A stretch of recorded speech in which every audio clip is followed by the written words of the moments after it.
नमस्कार मित्रांनो, आपण पाहतोय या मालिकेचा आजचा रिव्ह्यू. चला तर मग बघूयात आजच्या या एपिसोडमध्ये नेमकं काय काय घडून गेलं आहे ते. तर पहिलाच सीन आपल्याला असा बघायला मिळतो की शरूने जे प्रेझेंटेशन दिलेले असते त्यामुळे अहिल्या खूपच खुश झालेली असते. ती संपूर्ण टीमचं आणि अमृतधारा या प्रोडक्टचं अगदी मनापासून कौतुक करत असते आणि त्यामुळे सगळ्यांना खूप आनंद होतो. जयला तर शरूचं खूप कौतुक वाटत असतं. तिच्याबद्दल वाटणारा अभिमान त्याच्या चेहऱ्यावर स्पष्टपणे दिसत असतो. पण त्यावेळी या तेजस्विनीचं तोंड मात्र अगदी खाली पडलेलं असतं. त्यानंतर अहिल्या जयला सांगते की मी तुमच्या या प्रोजेक्टमध्ये तुमच्या सोबत आहे. आपण एकत्र मिळून पुढे जाऊयात. आणि हे ऐकून सगळ्यांनाच खूप आनंद होतो. त्यानंतर अहिल्या तेजस्विनीला सुद्धा सांगते की तेजस्विनी, खरंच तुझी ही टीम ना खूप छान आहे आणि सगळ्यात जास्त मला कौतुक करावंसं वाटतं ते या शर्वरीचं.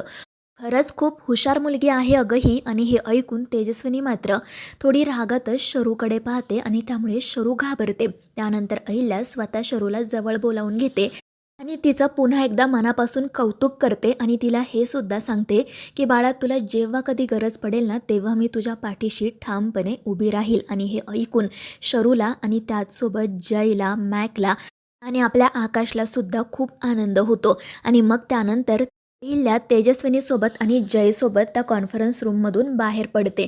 पण तेथून जात असताना जयसुद्धा शरूचं कौतुक करतो आणि त्यामुळे तिला खूप बरं वाटतं. त्यानंतर मग आपल्याला असं बघायला मिळतं की बाहेर आल्यावर सुद्धा अहिल्या तेजस्विनीला म्हणत असते की तेजस्विनी, मी इथे आल्यामुळे ना खरंच खूप फ्रेश झाली आहे. माझ्यामध्ये एक नवीन उत्साह संचारला आहे. तुमचं प्रोडक्ट तर उत्तम आहेच, पण त्यासोबत तुमची टीमसुद्धा अगदी सुपर्ब आहे. आणि सगळ्यात जास्त कौतुक करावंसं वाटतं ते त्या शर्वरीचं.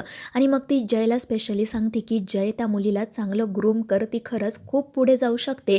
आणि त्यावर तोही आनंदाने हो म्हणतो. आणि मग अहिल्या या दोघांचा निरोप घेते आणि तिच्या मार्गाने पुढे निघून जाते. त्यानंतर जय तेजस्विनीसोबत बोलायला जातो, पण ही तेजस्विनी त्याच्याकडे बघतही नाही, त्याच्याशी काही बोलतही नाही. ती थेट घरी निघून जाते आणि त्यामुळे जय मात्र काळजीत पडतो. त्याला आता पुढे काय घडणार आहे याची भीती वाटत असते.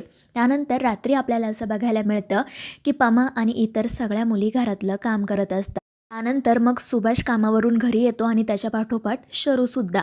पण ती जेव्हा घरी येते तेव्हा ती खूपच थकलेली दिसत असते. म्हणून सुभाष तिला विचारतो की काय गं, काय झालं. पण शरू काही बोलत नाही. परंतु तिच्या चेहऱ्याकडे पाहून त्या सगळ्यांनाच असं वाटत असतं की नक्कीच काहीतरी घडलंय. आणि म्हणून ते काळजीपोटी तिला पुन्हा विचारतात की काय झालंय शरू. आणि तेव्हा शरू त्यांना सांगू लागते की आज आमच्या ऑफिसमध्ये ना अहिल्यादेवी किर्लोस्कर आल्या होत्या. हे लोक विचारतात की कोण आहेत त्या आणि त्या तुला काही बोलल्या का.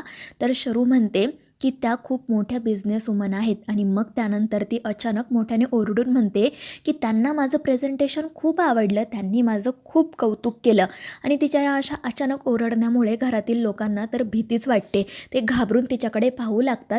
तर शरू मोठमोठ्याने हसू लागते आणि तेव्हा कुठे जाऊन यांना समजतं की ही मुलगी आत्तापर्यंत आपली मस्करी करत होती आणि त्यामुळे तेही हसू लागतात आणि तिला विचारतात की काय गं, काय चाललं होतं तुझं.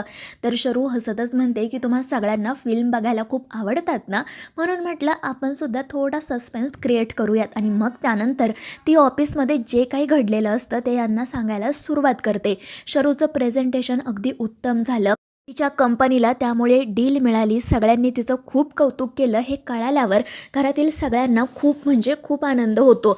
पमाला आणि सुभाषला तर त्यांच्या लेकीचं खूप कौतुक वाटत असतं. शरू त्यांना सांगत असते की पप्पा, तुम्हाला माहिती आहे का माझ्यावर आज कोण इम्प्रेस झालं. तर चक्क माझा बॉस, त्याने सुद्धा माझ्यासाठी टाळ्या वाजवल्या. आणि हे ऐकून सुभाष देखील खुश होतो आणि प्रेमाने शरूला जवळ घेतो. तर तिच्या बहिणी तिच्याकडे पार्टी मागू लागतात. ती हसतच म्हणते की आज आपण मस्त पार्टी करूयात, पण त्याआधी ना मी पटकन जाऊन फ्रेश होऊन घेते. आणि त्यावर तेही हो म्हणतात आणि मग आपापल्या कामाला सुरुवात करतात. पण त्यावेळी दुसरीकडे मात्र आपल्याला काहीतरी वेगळंच बघायला मिळतं. जय आणि गौतम घरी आलेले असतात आणि त्यावेळी चक्क तेजस्विनी घरातली कामं करत असते. ते पाहून या दोघांना आश्चर्य वाटतं. ते विचारतात की आई, बाकीचा स्टाफ कुठे गेला आहे आणि तू का ही सगळी कामं करते. तर ही बाई नाटक करत उगाचच म्हणू लागते की अरे आज ना मी सगळ्यांना सुट्टी दिली. ठरवलं की आपल्या मुलांना जे काही आवडतं ते आज आपण आपल्या हाताने बनवावं. कारण कसं आहे ना, तुमची आवड निवड फक्त मला माहिती आहे, बाकीच्यांना ती माहीत असण्याचा काही प्रश्नच येत नाही. पण तिचं हे असं अचानक बदललेलं वागणं बोलणं पाहून हे दोघेजण थोडे काळजीत पडतात. पुन्हा तिला विचारतात की आई, काय झालंय, सगळं ठीक आहे ना. आणि त्यावेळी तेजस्विनी म्हणते, "अरे हो, सगळं ठीक आहे. मी काय आता माझ्या मुलांसाठी स्वतःच्या हाताने जेवणही बनवू शकत नाही का?" आणि त्यावेळी जय म्हणतो, की "नाही आई, तसं नाही. पण सहजच आम्हाला असं वाटलं, की आज काही खास आहे की काय?" आणि त्यावेळी तेजस्विनी मुद्दाम म्हणते, की "अरे हो, खास तर आहेच ना. आज तुझ्या आणि आकाशच्या कंपनीला किती मोठी डील मिळाली आहे." आणि त्यावर आपला जयसुद्धा आनंदाने म्हणतो, "हो आई, आणि तुला माहिती आहे का, हे सगळं मिस शर्वरीमुळे शक्य झाले." आणि शरूचं नाव ऐकताच तेजस्विनीच्या तळपायाची आग मस्तकात जाते. आणि मग त्यानंतर ती या मुलांना स्पष्टपणे सांगते, की मला ती मुलगी आपल्या ऑफिसमध्ये नकोय. ती जयला तर असंही सांगते, की तू तिला उद्याच्या उद्या कामावरून काढून टाक. आणि ते ऐकून जयला आणि गौतमला धक्का बसतो. जय विचारू लागतो, की "आई, अगं असं का बोलतेस तू? तिच्यामुळे आपल्याला डील मिळाली आहे." पण तेजस्विनी म्हणते, की "त्यात काय एवढं? तिच्यासारखे 100 लोक आपल्याला मिळतील. हे बघ, मला ती मुलगी अजिबात आवडत नाही. अरे किती आगाऊ आहे ती. आणि तू विसरलास का तिने माझा कसा अपमान केला होता ते? त्यामुळे तू ना तिला उद्याच्या उद्या कामावरून काढून टाकायचं." पण जय ऐकत नाही. तो तेजस्विनीला समजावण्याचा प्रयत्न करतो. तिला सांगू लागतो, की "अगं, ती मुलगी आपल्या कंपनीची असेट आहे आणि आत्तापर्यंत तिच्यामुळे खरंच आपल्याला खूप फायदा झाला आहे." परंतु तेजस्विनी ऐकायला तयार नसते. जय तिला समजावतो. गौतमसुद्धा म्हणू लागतो, की "आई, प्लीज समजून घे ना गं." पण ही तेजस्विनी ऐकत नाही. ती उगाचच मुलांशी वाद घालू लागते आणि जेव्हा त्याचा उपयोग होत नाही, तेव्हा ती त्यांना इमोशनली ब्लॅकमेल करण्याचा प्रयत्न करू लागते. गौतम तिला म्हणत असतो, की "आई, मला माहिती आहे, की तुला ते कुटुंब आवडत नाही. अगं, पण माझं आसावरीवर खरंच खूप प्रेम आहे. आम्हा दोघांना एकमेकांशी लग्न करायचं आहे. आपण सगळे गैरसमज आता बाजूला ठेवूयात, एकमेकांशी बोलूयात आणि पुढे जाऊयात ना गं." आणि त्यावेळी ही तेजस्विनी हसत म्हणते, की "मला फक्त हे बघायचं होतं, की तुमच्या दोघांच्या आयुष्यात आता महत्त्वाचं काय आहे? याआधी तुमच्यासाठी सगळ्यात महत्त्वाची मी होते, पण आता नाही. तुमच्या प्रायोरिटीज आता किती बदलल्यात ते येतंय माझ्या लक्षात." आणि हे ऐकून जयला आणि गौतमला वाईट वाटतं. त्या दोघांना काय बोलावं तेच सुचत नाही.